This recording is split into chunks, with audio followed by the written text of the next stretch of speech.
Welcome to Gaia's Love, a podcast of brief messages to help humanity bridge the gap to the new earth. My name is Vivienne Gerard. It is my delight to be a scribe for consciousness today, sharing the wisdom that flows through from Source. Here we go.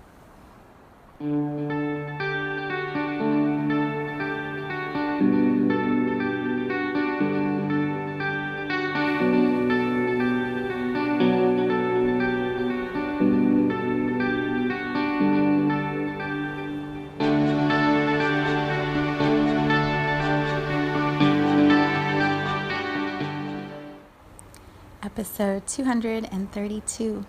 It is Monday here in Cincinnati. It is hot. It's July, summer weather. I think we have some rain arriving, but right now it's blue skies again. It's been such a beautiful weekend. As we arrive in this new week, we have a full moon tomorrow with a lunar eclipse, and there's a lot happening there. A lot happening there. Astro Mama has a great post, if you get a chance to read it, where she just talks about what this is moving for so many of us individually, and then collectively what's happening. And it's just fascinating to tune into.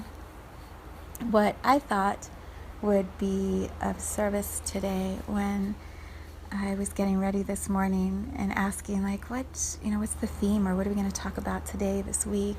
Where are we headed energetically? The word that just came right into my mind immediately was magnetism. And so I was thinking about what I know about magnetism, or what I feel about magnetism, and I'm like, oh wait, I have this awesome book called The Gene Keys, and I guarantee magnetism is in there. So this morning I went and sat down and I read the 15th gene key, which is the shadow is dullness and the gift is magnetism. So I thought I would read some of that into the space today and allow it to guide us energetically for the week ahead. There's some really interesting contrasts that Richard Rudd, who wrote the Gene Keys, that he shares in the difference between dullness and magnetism. And so I was going to read just magnetism in the space, but it's more powerful when the contrast is shared first, and that would be the shadow. So settle in, I'm going to do a little reading, and you'll receive whatever it is that you are meant to receive, and I find it fascinating, so I hope it has the same value for you. All right, 15th gene key from Richard Rudd. The 15th shadow is dullness. And if you haven't heard of the gene keys or read any of these before, in each of the 64 gene keys that we have access to that can activate this awakening for us individually, there's a shadow, a gift, and a siddhi, or a mastery. And so most of humanity in this 3D world of Earth functions in the shadow, and we live in the space of fear-based choices. When we can move through that fear and move into the space of acceptance and love, we are in what Richard Rudd calls the gift of that gene key. So this will be a really great example if you haven't heard of the gene keys before. This is a really good one to tune into. All right, the 15th shadow, dullness. The title underneath that says, Another Day in Hell, which from some of the conversations I've been having with lots of people seems to be where many are right now. Another day in hell. Okay, here's what he writes. The poet T.S. Eliot said that as far as literature is concerned, the world is divided between Shakespeare and Dante. There is no third. While most people are aware of Shakespeare and probably use many of his expressions in their everyday lives without realizing it, Dante has, for the most part, remained a mystery to the wider world. And yet, in his supreme work, The Divine Comedy, Dante left us what is arguably the greatest map of human consciousness ever written. Whereas Shakespeare used drama, Dante used allegory as a means to communicate an immortal truth about human nature. The Divine Comedy essentially describes the geography of consciousness as it moves from the lower frequencies to the very highest. The 64 gene keys can be experienced at the 3 main frequency bands of the shadow, the gift, and the siddhi. Dante named these same levels of consciousness hell, purgatory, and paradise, respectively. This 15th gene key is the key aspect of a complex set of genetic blueprints in human beings known as the Ring of Seeking. It is this codon in your genome that initiates your evolutionary journey from being unaware of your true nature to your eventual awakening as an expression of divine form. All your struggles, pains, agonies, triumphs, and ecstasies are written here in this codon ring, because like the Divine Comedy, it lays down the geography and topography of your journey towards awakening. Within this genetic structure, the 15th gene key plays perhaps the most vital role of all the gene keys. In a nutshell, it keeps us human. To be a human is to be a battlefield of opposing forces and frequencies, some of which pull you towards heaven, and others which try to drag you downward into hell. Humanity is the bridge for consciousness to work out these many conflicting currents. The 15th shadow of dullness describes a low-frequency human attitude to being alive in a body. It is the fear of the ordinariness of a life. One of the key elements in Dante's hell is repetition. Transgressors and evildoers are frequently depicted locked into endless cycles where the consequences of their evil deeds are played out over and over for eternity. One of the greatest fears of the 15th shadow is just this: to be locked into a repeating rhythm that never changes. And yet the huge irony here, which Dante captures perfectly in his great work, is that life does indeed consist of endless repeating patterns and rhythms. As you enter more and more deeply into the mysteries of the 64 gene keys, you will begin to realize the truth behind the latest revelations and suppositions of physics and quantum theory, that the universe appears to be a hologram in which the same patterns are repeated again and again in infinite fractal variations. This 15th gene key is about the diversity of organic life. The 15th shadow highlights the dullness of life. It represents an attitude of human awareness, and indeed of animal and plant awareness, although in the case of other life forms, one might not use the word dullness. A dog can sit on a doorstep for a whole month doing absolutely nothing and never be bored. Indeed, when we humans observe animals, we often feel a sense of envy that they seem to have no worries, that their lives are so simple. With our self-reflective awareness, we humans are capable of something truly magical, and at the same time, quite terrifying. We are capable of attitude. Only the human neocortex makes dullness possible. Two humans going through identical experiences can literally taste two entirely different worlds. One can be in heaven and the other in hell. Not only that, your attitude affects life's events, which is the first great law of magic. Experience mirrors attitude. Attitude is, in fact, one of the great mysteries of life because its source is indefinable. You may think it is the way you think, but it is not your mind, even though it operates your thinking. You may think it is your unconscious, but it operates underneath even the deepest levels of your psychology and physiology. In short, your attitude denotes how consciousness is using your awareness at any given moment. It is the membrane that links the microcosm to the macrocosm, and it is how DNA programs and is programmed by the environment. It is a natural response to life, and its prime directive seems to consist of only one thing: growth. Finally, attitude is linked to your hormones, your brain chemistry, and to something altogether beyond your conscious perception: your spirit. The 15th shadow manifests in human behavior whenever a person's spirit feels low, for whatever reason. One of the great causes of shifts in your attitude is light, or the lack of it, epitomized, for example, by changes in the weather. On a cloudy gray day, all human beings experience subtle changes in their physiology, as do animals and plants. It is how you interpret those changes that dictates your attitude.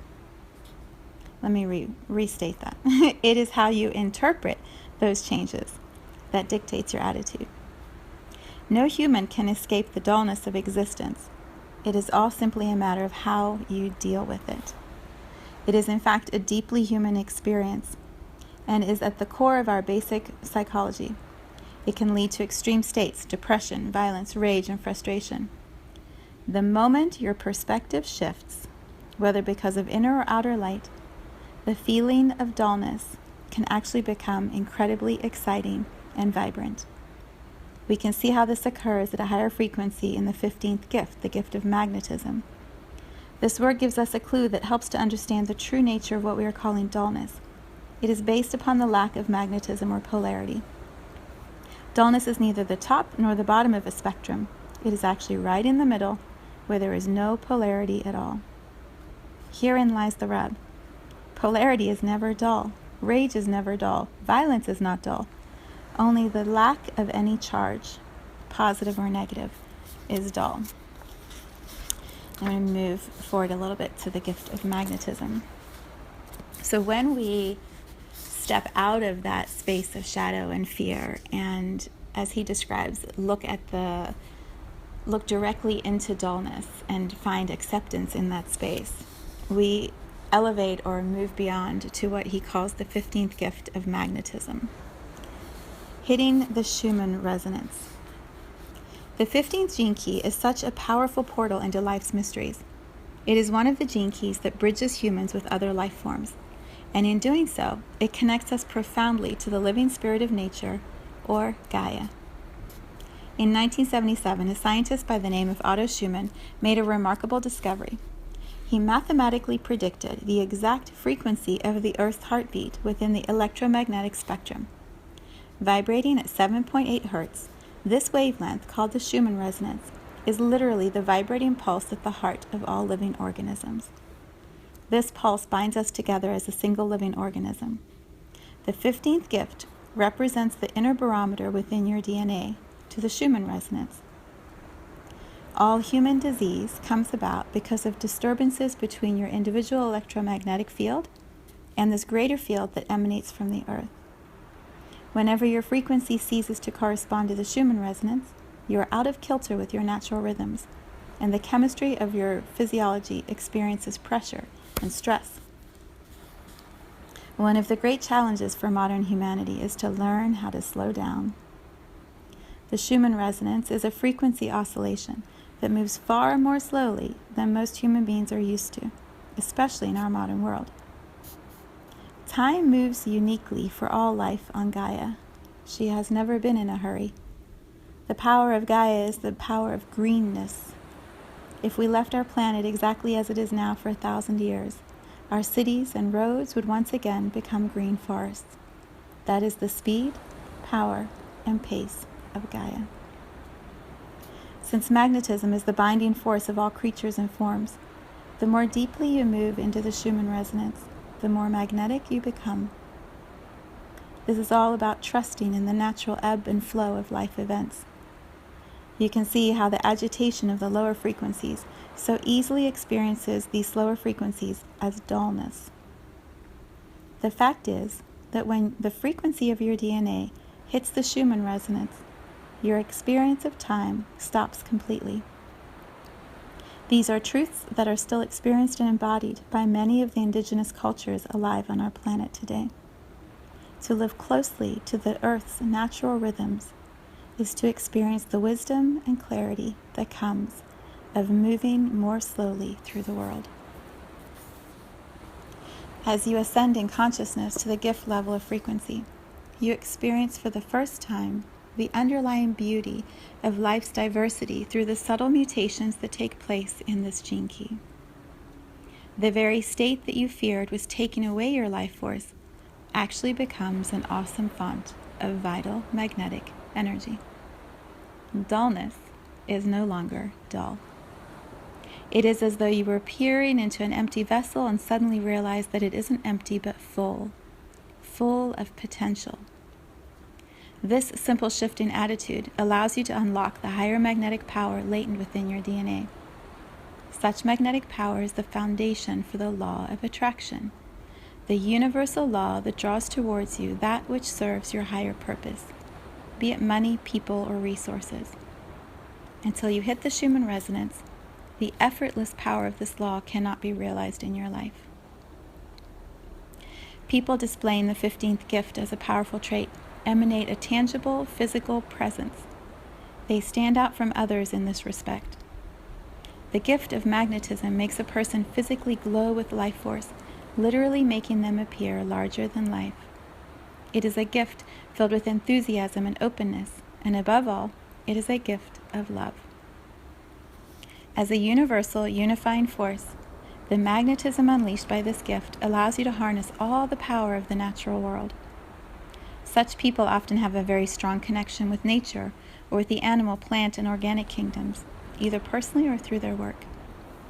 Being rooted in the natural world and its diversity of rhythms, the 15th gift has a natural respect for all sentient life. Just as magnetism holds families of the same species together, people with the 15th gift feel a deep kinship with humanity. This is a gift that will readily accept and work with any extreme human behavior or sphere. Magnetism does not exclude anyone, and the more diversity these people encounter in life, the more fulfilled they are. The real beauty of the 15th gift, however, lies in its acceptance of ordinariness. To experience life through this gift is, in the words of William Blake, to see heaven in a wildflower. It is to view the holographic vista of life as complete, exactly as it appears before you. To the 15th gene key, there can be no separation between the mystical and the mundane, because life is experienced as an immortal journey through all the mythic strands and stories of human culture. Through the 15th gene key, you stand amidst the mundane as a warrior. The most boring everyday issue can seem to you no less than an opportunity for personal transformation. The great spiritual trials are not met in the extremes, but in the everyday, in your relationships, while doing the dishes, cleaning the house, or going to work. This is the origin of the mystical saying that in order to find heaven, you never need even walk out of your own door. You could summarize the gift of magnetism as being the power to influence and be influenced by means of the aura. Magnetism is all about the power of aura. As Goethe said, everything alive creates an atmosphere around itself. All life forms radiate bioenergetic energy fields. Let me say that again. All life forms radiate bioenergetic energy fields, which interact with their environment through geometric laws. It is this 15th gift that unlocks the power of the aura to conduct and relay information between different forms. The more resonant that your aura becomes with the Earth's natural frequencies, the wider your aura spreads, bringing you into contact with many of the hidden realities and kingdoms within nature. Eventually, as the frequency of your aura comes into perfect resonance, it interlocks with the Earth grid itself, and your consciousness expands exponentially, becoming one with Gaia and all creatures.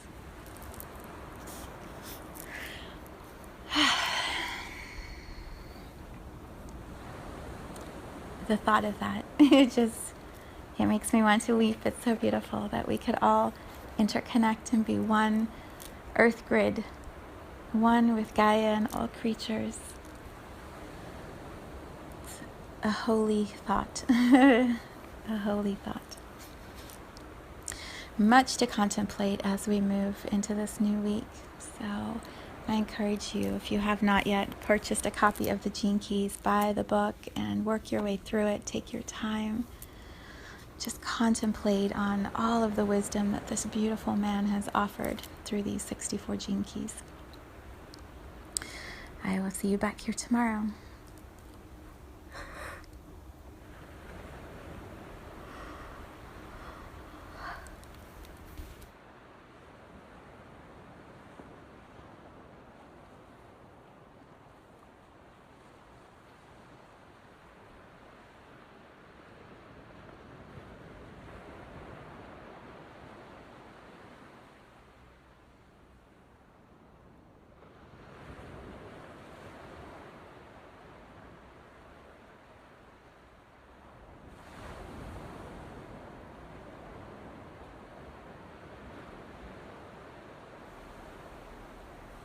Thank you for tuning into this vibration of pure love. I invite you to join me in aligning with the optimal health of your mind, body, spirit in the virtual community of Viv's Energy Gym. You can learn more at mysouljourney.com. Let's take this message of Gaia's love out into all of our relationships and communities today. So much love from my heart to yours.